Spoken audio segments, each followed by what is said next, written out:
Алматы университеті мен әлем халықтары жазушылары бірге өткізіп жатқан Абай мектебі ұлы тағылым атты халықаралық ғылымы практикалық конференцияның сәтті өтуіне тілектесе отырып, ұлы Абайдың 175 жылдығына арнаған өлеңімді оқып беремін.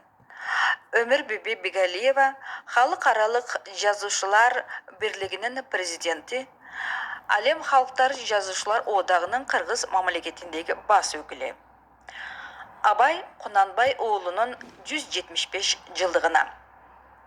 Тірелік, бийлік, адамзат жолу тағдыры, Абайдың жазған сөздері жаңы бардығы, қошамат қылу, арсыздық дәлет толтыра, сатылу, сату, ынсапсыз жанды нарғылы, көбейді бүгін.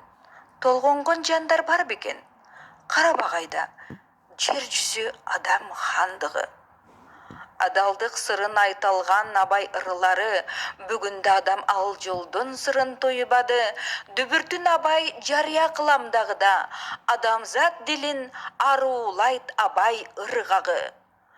Қырғызбы, қазақ, өзбек болсын бары бір, адилдік үшін күрішсі сынат тырнағы. Данышман адам күн нұры сымал таңында, диліңе кірет нұры болып еле ағыла. Ақылман адам айсымал түнкі шамында, ағартат көңіл шоуласын чачып бағыңа. Байрағы қазақ Абайдың шоула чачқаны, адамзат үшін тұнықтап дилің арула. Құнанбай ұлы Абайдың жазған сырлары, тағдырын адам оң жолға ғана бұрғаны, бұрылып азға артыңды қара адамзат, данышман жандың азырақ болот жырғалы.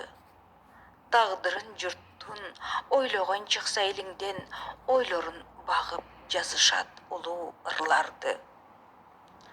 Құнанбай ұлы Абайдың жолу, адамзат тағдырында ең молу, баранду тағдыр ақылман ізі, көргізіп тұрат оңды солды. Оғыздан шыққан илеби менен майтарып келет арсыздық жолды.